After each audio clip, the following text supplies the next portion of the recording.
Hey guys, it's Ted, and I thought I would do a Facebook Live today because I saw something a little bit ago, earlier today, on my Facebook feed. Somebody asked me to like their page. There is a business page that they had, and I'm in Colorado, and this person was on the East Coast someplace. So I sent him back a message, said, "Look, I'm not going to like your page, not because I won't do it, not because I don't, want to help you out." But actually it doesn't do very good for me to like your page, because really the like doesn't mean anything anyway these days. And secondarily, you don't want to collect likes from people who couldn't be your customer on your business page, because there's all kinds of stuff that goes on with the algorithm, and I'll kind of dive into that a little bit here. But clearly what's going on is someone who's asking for that is someone who's kind of and I don't know for sure, but it's someone who's got some advice or some belief somewhere that they're floundering around in their Facebook, trying to figure out how to make Facebook work better for them. And usually it's because they're like trying to figure out to do better marketing, trying to come up with better ways to get more customers, and they've heard that Facebook is a good way to do it, and it is. It's just that doing it that way isn't really going to help very much, and it's going to be very, very frustrating. And maybe you've tried this yourself. You've kind of been in this place where, like, man, I'm going to try, I'll get a whole bunch of likes, and then those people will be customers, and it'll be awesome, and that, but it doesn't work that way.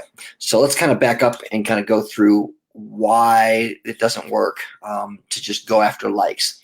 Now, initially, when Facebook came up with the like button, it was a good thing, because what it was for was, if you're the consumer looking at content on Facebook and there was a lot of it, you could say, I'm going to like this, and then Facebook will show me more of that, which sounds cool. It sounds cool for the person with the page. Hey, people that like the page, whatever I put on my page, then they'll see it. And that was initially how Facebook did their reason for creating the like button in the first place. But that was, that's kind of like, so 2010, right? So here we are, 2011, 2014, 2017, it's now 2018. And they changed it because eventually they ran out of content space. And if you've looked at the algorithm, the way they're doing it now is, if you're the owner of the page and you want people to see your stuff, they're going to show it to a very small percentage of the people that are on Facebook, and kind of that are the people who liked your page, and see what happens. And if otherwise they want you to pay to boost the post or whatever, that's how they make money. This all changed right around the time that Facebook went public, a few years ago. A lot of their algorithms changed for paid content and things. So that's kind of how it changed and why it changed. So if you look at how it works now, the only thing the likes are really good for is they're good for creating a custom audience if you want to run Facebook ads. So some real quick technique to that: if you know how to create a custom audience, you can say to Facebook, all these people who like my page, create an audience of those people, so that I can now run ads to all of those people, and I can do a paid ad campaign and that. So that would be a good thing. Now, I'm on the other side of the country from this guy, and putting me in that audience to run ads to me to buy whatever it is he's got for sale isn't really going to help him. He's a local business, by the way, and he's an HVAC contractor. There's no way that I can call him to do service for my home, and I live 2,000 miles away. So putting me in that audience to run ads to me is a waste of his time and a waste of everything. And secondarily, you can create a lookalike audience from that audience, so that you can tell Facebook, you see all these people that are in this group that like my page, show me an audience of people who look like those people as an aggregate. So if he's got a really nice, tightly group of people that are all in his area, that are not HVAC technicians, that are homeowners, that are could be serviced by him, and it's a real nice, tight little group, and you say, send me a bunch of people that look like those, that would be good.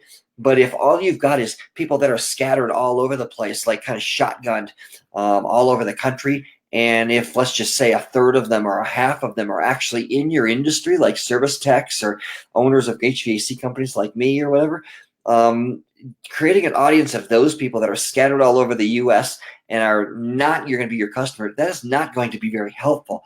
So I did not like the guy's page for that reason. So ultimately, if you want to get good at this, you're going to have to learn how Facebook really works and how to create targeting and how to create really good offers. And also realizing that Facebook is not the place that people go to shop for things, but it is the place where they're hanging out all day. So while they're doing that, you can put things in front of them that will make them take action, but it's probably not the same actions they would take on something like, say, a Google search, where they woke up this morning and they have a problem and they're going to try to find a solution to it by shopping for a solution. So whatever's working on Google, you can't use on Facebook, and vice versa. It's a completely different mindset that the customer has, and you're probably not going to be successful trying to run one on the other. So kind of wanted to go through that real quick today on, the whole theory of likes and audiences and targeting and that kind of thing. It just doesn't work out very well when that happens. So if you're trying Facebook for marketing and it's not working for you, it's probably a combination of all those things, like you just don't understand it. And frankly, if your business is in a place where you need more customers, you're kind of going down the right path, but you're probably not going to figure it out on your own with just wandering around and taking random advice, like go get 10,000 likes and go get this, use those likes, and then the people will go to your page and, put stuff on your page every day and post content, and that's not going to work very well. You need to target with offers. You're going to need to have, kind of a process called a funnel, and it starts with, at the top of the funnel are all the people who are not customers yet, and then they click and they go into the next stage, which is like a good landing page that has something to do with whatever they clicked on. They want to have the landing page be congruent with that, so that they're not looking at it and going, well, what the heck is this? Do not send them to your homepage. Big no-no, because you do not want to have people that have ADD landing on your homepage. And let's just say you had a post that was talking about, air cleaners, and they liked what they saw, so enough to click on it, and it lands on your homepage. And in order to find out anything more about air cleaners, they have to go surfing through all the different pull-down menus and stuff on your page, and they get distracted with the fact that you do water heaters and you do furnaces and you got air conditioners and you do service calls and all these different things. They're like, dude, show me about the air cleaners. That was what I was looking for. So they tend to back out, or they tend to get distracted and not take the action that you want them to take. So rules for landing page are, it only has one thing on it, and it only has the thing you want them to do. And there's only one obvious action they can take, which is click here, add this, whatever it is on that page. There's only the one thing they can do. So then they lead to the funnel, and eventually a few steps into your funnel is probably when they're buying something from you.